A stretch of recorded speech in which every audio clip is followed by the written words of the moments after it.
Greetings and welcome to the Culture Ward, where we dissect and dismantle pop culture in all its forms.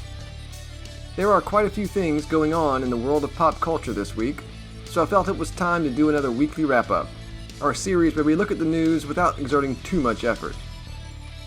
Today we'll be discussing James Gunn's future at DC in the wake of disappointing performances in both Superman and Peacemaker, as well as a potential merger with Paramount.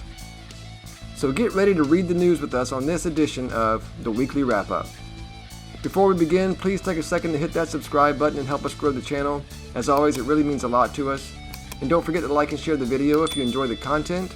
And now, without further ado, let's get into it.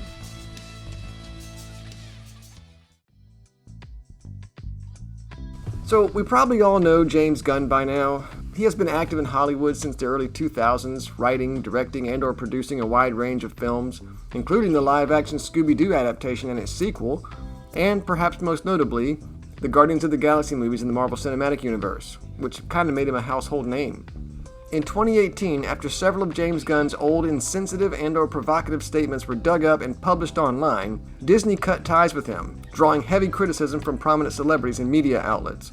He was then hired by Warner Bros. To write and direct a sequel of sorts to the 2016 DC movie Suicide Squad, as well as a spin-off television series for HBO Max called Peacemaker, starring John Cena as the Djangoistic superhero. During the production of James Gunn's The Suicide Squad, apparently Disney came a-calling, ready to forgive and forget James's past transgressions, and they rehired him to helm the final entry in the Guardians of the Galaxy series. Thus, when he finished with The Suicide Squad, Gunn returned once again to Disney to produce Guardians Volume 3, but it would be his last project in the MCU because Warner Bros. Then offered Gunn the job of co-CEO at DC Studios alongside Peter Safran. He was meant to come in and do a total reboot of the DCEU with pretty much total artistic control. It was, as the saying goes, an offer he couldn't refuse. I'm going to make him an offer he can't refuse. So to launch the new DCU, the first big project was Superman, which released in July of this year, and it got good reviews by critics, audiences, and me. I actually liked it, for whatever that's worth. I mean, it was no match for Richard Donner's original 1978 film, or its sequel, but I thought it was better than both Man of Steel and Superman Returns. David Corenswet seemed to channel Christopher Reeve at times, but it definitely wasn't perfect. And despite the praise of critics and audiences, and me, Superman didn't exactly blow expectations out of the water. So this article in Forbes, titled James Gunn's Superman Ends Its Theatrical Run, but How Much Did It Make? By Tim Lammers. So Superman, starring David Corenswet, Rachel Brosnahan, and Nicholas Hoult, has ended its domestic theatrical run after playing on the big screen for 84 days.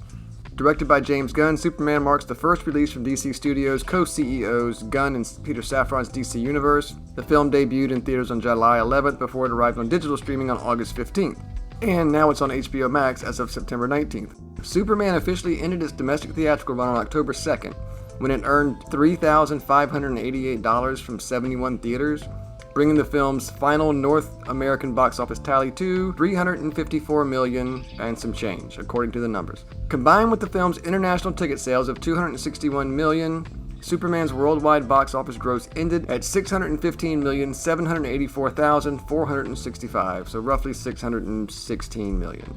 Well, Superman had a production budget of $225 million, plus a worldwide marketing budget of $125 million, and that's reported by Variety back in July.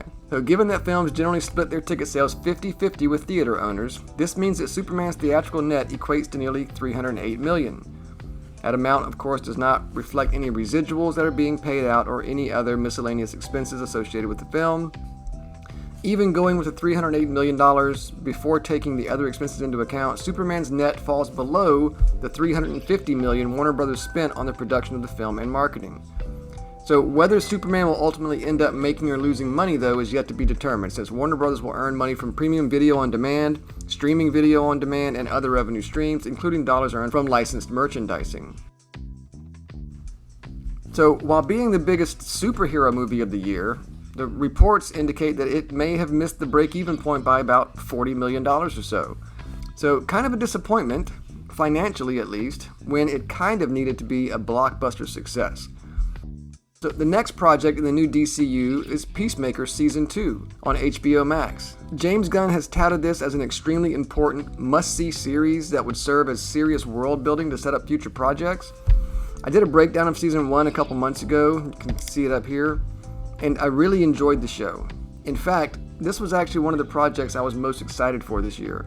With the finale just airing this past week, I can now say that, well, I didn't hate it as much as some people.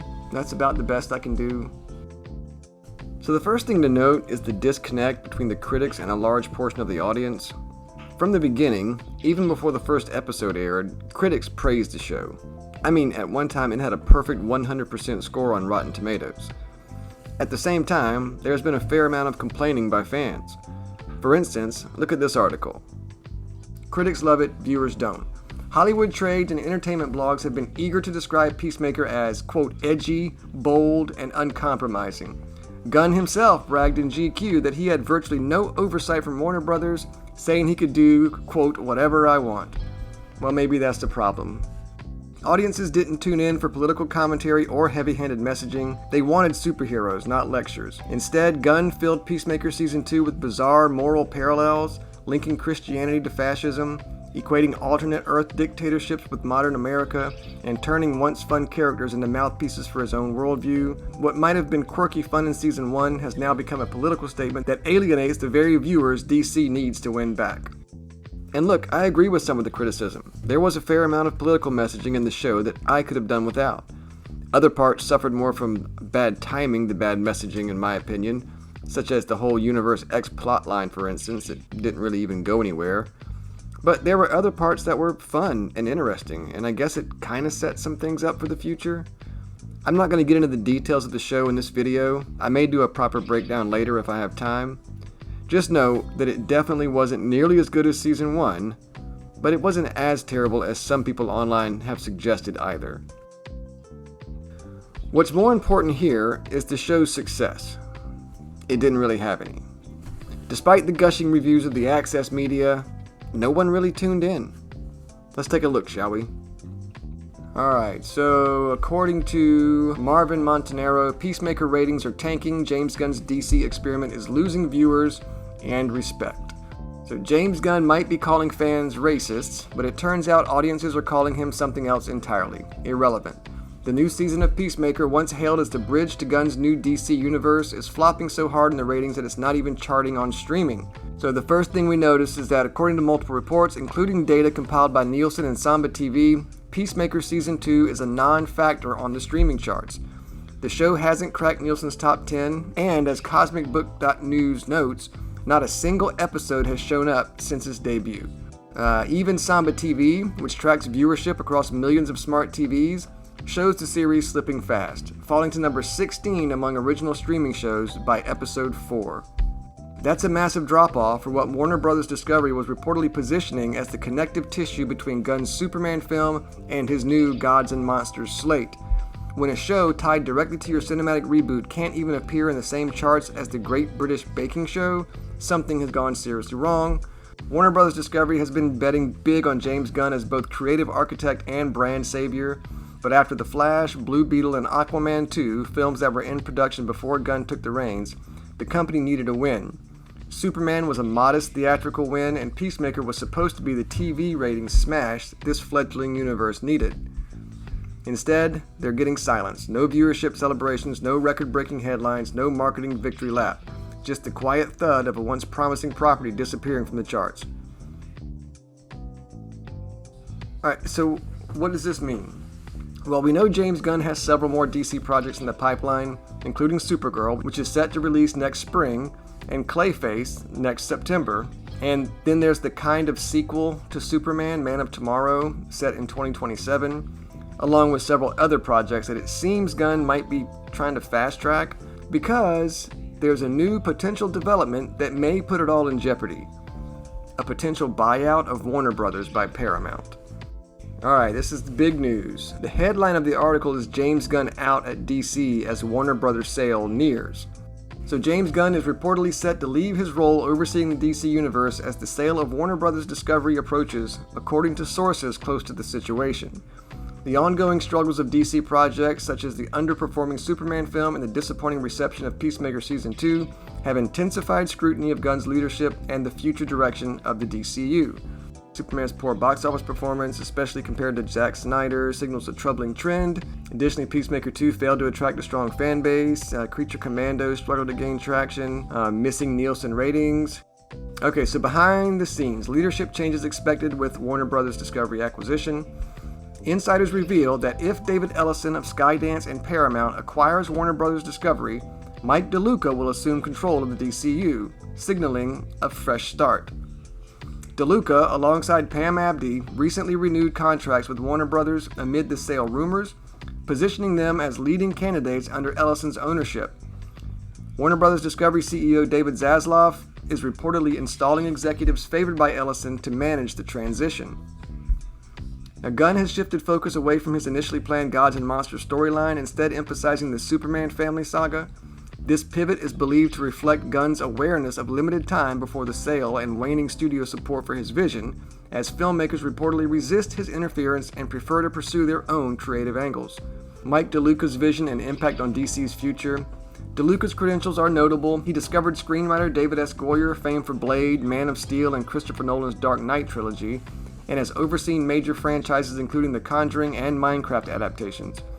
Industry insiders praise him as a knowledgeable cinephile with deep understanding of comic book culture and historical trends. Quote, he knows cinema, history, and global movements, and is a die-hard comic book fan, a source noted.